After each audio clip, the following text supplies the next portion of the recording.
הפגוזים, אני גיא מ-Go Gamers IL, והיום אנחנו נדבר על העדכון החדש של Team Fortress 2. מקווה שתהנו.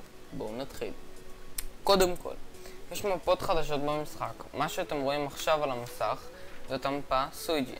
סויג'ין היא מפה סינית שמזמן כבר ביקשו המון אנשים שהוסיפו אותה ל-Team Fortress 2, אבל לפי מה ששמעתי, ואלב חשבו שהמפה הזו לילדים קטנים מדי.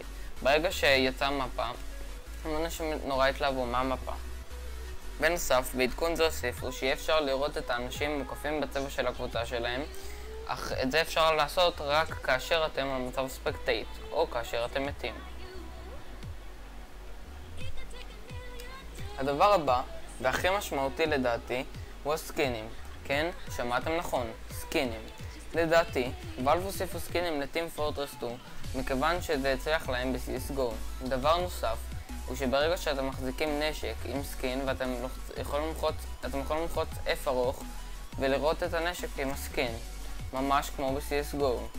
דבר נוסף, הוא שבחלק מהסקינים אתם תוכלו לראות את מספר הקילים שלכם על הסקין.